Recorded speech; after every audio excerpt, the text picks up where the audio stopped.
Muy buenas noches. El país conoció hoy una de las noticias más importantes de los últimos 50 años de su historia. El gobierno y las FARC acaban de acordar que el próximo jueves 23, pasado mañana, se anuncia oficialmente el fin del conflicto, el fin de la guerra. Después de una negociación que comenzó en octubre del año 12, en su fase pública, quiero decir, se ha llegado a un acuerdo sobre el fin de la guerra, dejación de armas, delimitación de zonas de ubicación donde estarán localizados quienes estaban levantados en armas dentro de las FARC, garantías de seguridad por las FARC, mecanismos de refrendación popular que se van a utilizar con el plebiscito. Y por estas razones hemos invitado a uno de los facilitadores de ese acuerdo. Es el senador Iván Cepeda, del Polo, quien ha actuado como facilitador, repito, en el acuerdo, y con él dialogamos sobre esta trascendental noticia. A ver, senador, ¿qué destacaría usted del acuerdo que finalmente se logró para ponerle fin a la guerra en Colombia? Bueno, yo creo que es también una noticia de carácter histórico, es un acontecimiento que luego de tantas décadas de enfrentamiento se haya llegado al punto en el cual la guerrilla y el gobierno nacional deciden que se toman las medidas necesarias para efectivamente ponerle punto final, no solamente al fuego, sino a las hostilidades. Esto es importante, no se trata simplemente de la confrontación armada, sino al conjunto de todas las actividades de carácter militar que tienen que ver con el conflicto armado. A ver, senador Cepeda, enumeremos. 1, cese al fuego, bilateral. Sí, bilateral y definitivo. Eso Bilateral significa y definitivo. que ambas partes dejan, a partir del momento en que así lo decidan, y del momento en que esté la misión de verificación en terreno de Naciones Unidas, que se paralizan todo tipo de actividades de carácter militar y se entra, en el caso de la guerrilla, en un proceso en el cual, mediante una serie de procedimientos, habrá la transformación de una organización armada a una organización civil. Y además de eso, eso significa en plata blanca que las víctimas que ha causado este conflicto tan largo, pues serán un hecho del pasado, porque efectivamente, y eso lo han mostrado los últimos 11 meses de alto al fuego unilateral de las FARC y de desescalamiento, ya no habrá simplemente una disminución de las hostilidades, sino habrá un fin, se van a acabar este tipo de prácticas en Colombia. Entonces, primero, cese al fuego de las hostilidades. Segundo, dejación de armas. Es un acuerdo que acompaña al primero y que fija unos procedimientos mediante los cuales en un tiempo determinado, que no va a ser un tiempo largo y que tiene que ver con meses, la guerrilla de las FARC, en un mecanismo que se ha acordado junto a las Naciones Unidas, a la participación de CELAC y del propio gobierno, va a progresivamente ir dejando las armas, y una vez que termine ese proceso, pues habrá unos mecanismos para decidir cuál va a ser el destino final de esas armas, que por supuesto es un destino de ponerlas por fuera de cualquier posibilidad de uso nuevamente en términos de la confrontación. ¿Por qué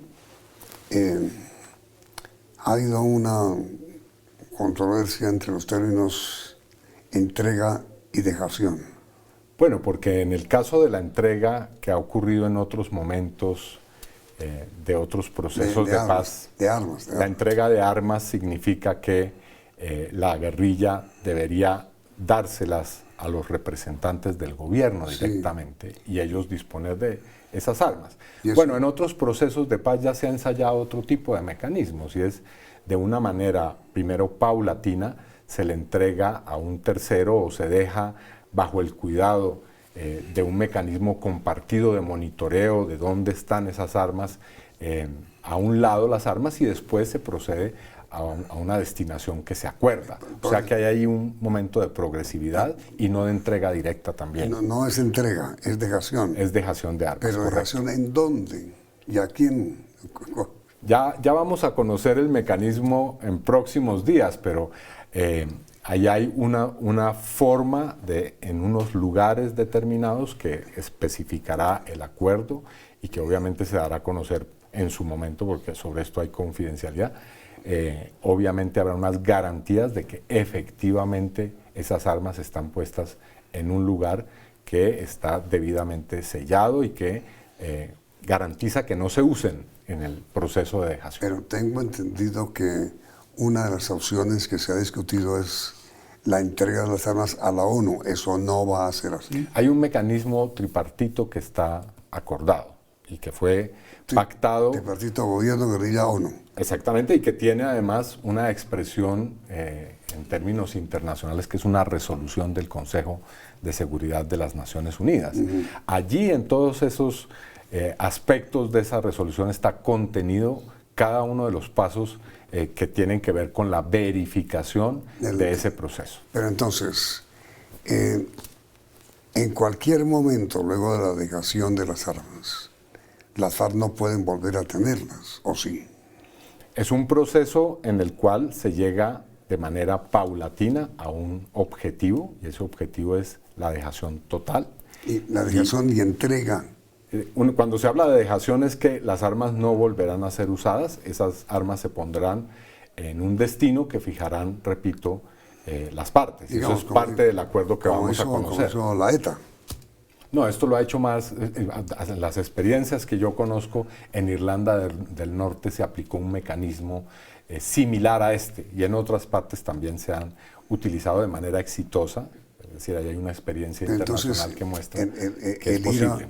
El IRA fue el que embarcó en un navío las armas. Primero hubo una puesta en un lugar que era considerado secreto y una comisión integrada por unas personalidades, entre ellas personalidades eclesiásticas, que tuvieron la supervisión de esa situación de las armas mientras se llegaba, digamos, al acuerdo de que ya se podía hablar de una dejación total. Y esa es una garantía que implica que efectivamente las armas no van a ser utilizadas. Según el acuerdo que usted conoce, que se va a anunciar... Yo diría que el acuerdo se conocerá. Se conocerá. En el que ha intervenido como facilitador. Yo diría de manera modesta, labores de... ¿Qué se incluye en ese primer gran acuerdo para garantizar la seguridad de las FARC? Bueno, ahí hay una serie de mecanismos que tienen que ver con, digamos, instancias de carácter judicial, mecanismos de represión de cualquier factor que pueda atentar contra la seguridad de las personas que van a dejar las armas y se van a reincorporar, y también de esas estructuras que han sido llamadas o sucesoras del paramilitarismo o paramilitarismo.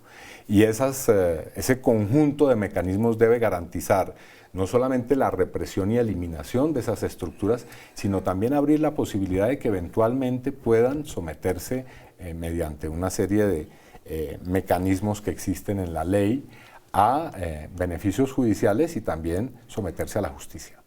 Tengo entendido, doctor León, que también se incluye en el acuerdo que se anuncia el jueves la divulgación de las zonas que habrá de ubicación. Sí, ese es uno de los temas que ha sido discutido, elaborado, y yo debo aprovechar esta oportunidad, Yamit, para destacar la labor que ha cumplido tanto la delegación del gobierno como la delegación de las FARC, que han ido sorteando uno tras otro temas que son muy complejos. Estos temas no son fáciles de decidir. No, pues, quien crea que esto es simplemente un acto, digamos, automático en el que se ponen de acuerdo ambas delegaciones se equivoca gravemente.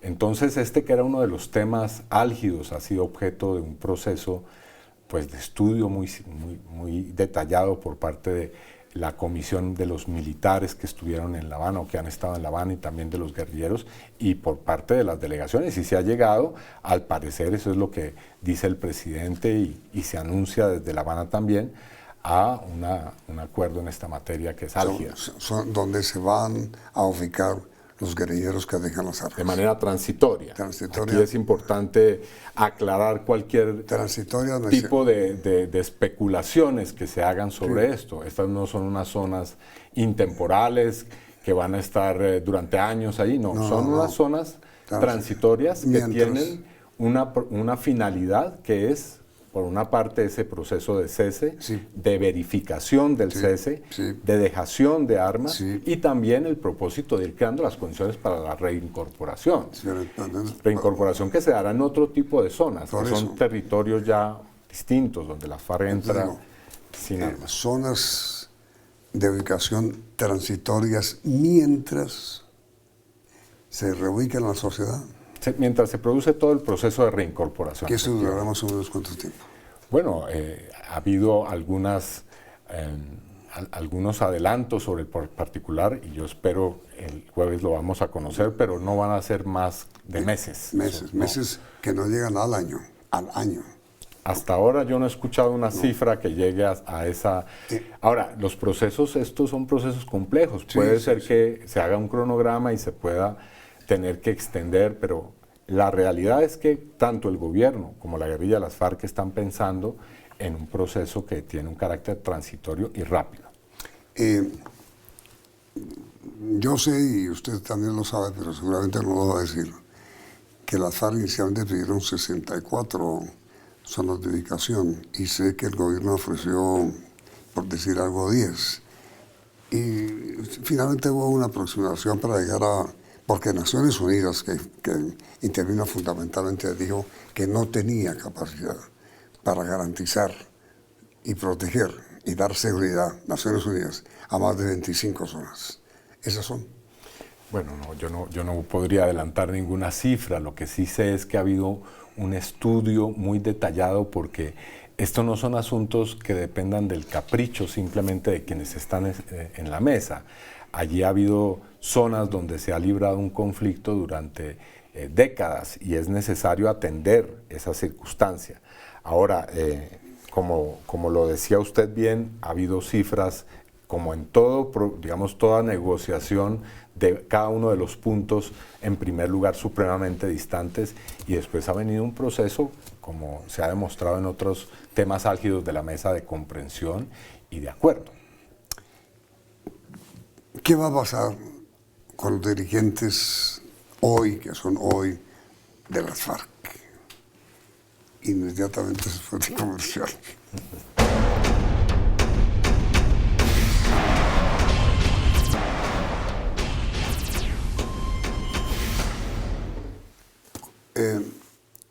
En el acuerdo del jueves que se anuncia el fin del conflicto, también habrá algún anuncio especial sobre qué va a pasar con los 8 o 9 miembros del ¿cómo se llama? El Estado Mayor o Secretariado. El Secretariado de la FARC. Bueno, hay un punto que está previsto en la agenda que tiene que ver con lo que va a ocurrir no solamente con los miembros del secretariado, sino con las FARC en su conjunto. Y ese es un tema que está todavía en proceso de discusión en la mesa de conversaciones, así que es prematuro saber cómo va a ser exactamente el futuro próximo de las FARC, pero obviamente tendrá que ver con una transformación a una organización política y ellos dicen que también tendrán pues una participación en la vida social, en la vida cultural, en la vida económica del país y de las regiones del país. Tengo entendido que el partido político de la FARC ya tiene nombre, ¿no es cierto? No sabría decirlo, no. Ese no es un tema que se haya hecho público sobre el cual yo conozca alguna información particular. ¿Usted aspirará, usted seguirá siendo del Polo o ingresaría al partido de las FARC? Bueno, yo creo que la realidad política que viene va a ser muy novedosa. El Polo Democrático, por supuesto, seguirá siendo un partido que tiene una presencia, pero se van a abrir muchas posibilidades de coaliciones y de confluencias, y yo creo que eso es saludable. Va a haber una nueva geografía de la política colombiana, por decirlo de alguna manera, y no solamente en la izquierda, sino en general. Yo creo que el proceso de paz va a tener un impacto muy saludable en toda la vida política del país. Pero no me respondió lo que le pregunté. Yo seré, digamos, partidario de una coalición política, si esa es la pregunta. ¿El partido de las FARC y el Polo? Si hay un cumplimiento de todos los pasos necesarios para que se conviertan las FARC en una organización política legal, no veo por qué no se puede discutir esa posibilidad. Pero por supuesto que ese es el objetivo fundamental. Claro. Que dejen las armas por el diálogo, por el debate. Y es el, digamos, destino natural de este proceso. Entonces sigue vigente mi pregunta. ¿Usted preferiría estar en el partido de las FARC? Repito, yo estaría partidario de una coalición política. De una coalición. En la que estén todas las fuerzas de izquierda y mucho más allá. Y que puede incluir perfectamente a quienes hagan parte del nuevo partido político, del nuevo movimiento. Lo que en Colombia ha sido siempre imposible, ¿no? El Partido Comunista el Polo Democrático en su momento fue, digamos, una coalición muy amplia y en otros momentos la izquierda ha logrado tener coaliciones importantes. Pero bueno, como en todo en política, digamos, el esfuerzo por llegar a unas convergencias es siempre un esfuerzo que a veces tiene éxito y que a veces no. Y no solamente en la izquierda, sino también en el centro y en la derecha. Yo recuerdo que alguna vez el señor expresidente Mariano Ospina Pérez escribió en alguna memoria: este es un país conservador que vota liberal. ¿Usted por qué es de izquierda? No, yo soy una persona que tiene una sensibilidad y unas convicciones políticas que tienen que ver con un cambio del sistema económico y político que hay hoy en nuestro país, que tiene un gravísimo problema, y es que ha generado un inmenso abismo entre sectores que tienen mucho y sectores que no tienen nada, entre la pobreza y la riqueza. Colombia es el sexto país del mundo con mayor inequidad social. Yo creo que en eso me considero una persona de izquierda, como también un consecuente partidario de una democracia que sea también una democracia social. ¿A usted las FARC lo consideran un hombre honesta y seriamente de izquierda, un hombre en quien pueden confiar? Bueno, yo creo que ellos ven en mí una persona que ha trabajado desde esa perspectiva y que también ha contribuido al proceso de paz. ¿Qué le dejó a Colombia? Y ya utilizo pretéritos porque es inminente el fin de la guerra. ¿Qué le dejó la guerra a Colombia? Bueno, en primer lugar, unas inmensas heridas y mucho sufrimiento, mucho dolor, mucha destrucción, unos comportamientos políticos que no son democráticos. Yo espero que la paz sea una revolución democrática, realmente. Siendo, como ha ocurrido, doctor Cepeda, que Colombia jamás ha tenido paz, estoy hablando desde la creación del Estado, ¿por qué hay hoy en Colombia dirigentes opuestos a la paz? Yo diría que porque temen a esa nueva etapa política. Se han acostumbrado a ese modus vivendi que es una guerra tan prolongada, e incluso han encontrado en esa forma de ser una especie de personalidad política que en otro contexto tendría que cambiar. Son digamos, sectores que han estado muy ligados a la esencia de ese conflicto y a las máquinas que han movido ese conflicto. Así que yo entiendo que hay esos temores y hay esos miedos y hay esa intención de no querer dar el paso y cambiar. Usted bien sabe que el señor presidente Uribe es uno de los grandes opositores de la firma del acuerdo de paz. Entonces, ¿usted qué opina de la refrendación del acuerdo? Yo creo que ahora vamos, y este es uno de los acuerdos que se van a anunciar en los próximos días, un acuerdo en el cual tanto el gobierno como la guerrilla de las FARC se ponen en la misma sintonía de tener un mecanismo de refrendación que apele a los ciudadanos, y por supuesto eso es muy saludable, y yo anuncio de una vez, no lo voy a sorprender con esto que voy a decir, que voy a trabajar intensamente por el sí, porque esos acuerdos sean refrendados de una manera mayoritaria, yo diría con una cantidad muy significativa de votos. Inicié el planteamiento de pregunta mencionando la posición del expresidente Uribe. ¿Tendrá respaldo del expresidente Uribe, cree usted, en su posición de rechazo al plebiscito? Yo creo que es insostenible hoy, después de semejante logro histórico, como es el ponerle punto final a la guerra, como es negar la posibilidad de que siga habiendo más víctimas en Colombia después de esos 8.400.000, de abrirle al país un futuro de esperanza, de condiciones distintas en el plano económico, decir no a eso. Es decir, yo no veo cómo se puede argumentar realmente. Dije en su momento que el señor expresidente Ospina decía siempre que este es un país conservador que vota liberal. Y después algún otro expresidente dijo que este país, que el Partido Liberal no es liberal, sino es conservador. Eso es así, ¿no es cierto? Bueno, sí ha sido así tal vez, pero yo lo que creo es que ha llegado el momento en que salgamos de esa dicotomía y que haya por primera vez la posibilidad de pensar digamos, en una concepción distinta al liberalismo, al conservatismo y a otras formas oficialistas. Entre los dos no hay grandes diferencias. Sí, realmente eso es lo que hemos visto y realmente eso es lo que muestra la pobreza de nuestro sistema político y de su carácter antidemocrático. Por eso para mí la paz es realmente un paso hacia convertirnos en una sociedad auténticamente democrática. Bueno, ahora, senador Cepeda, usted conoce cómo termina siempre este programa de entrevistas.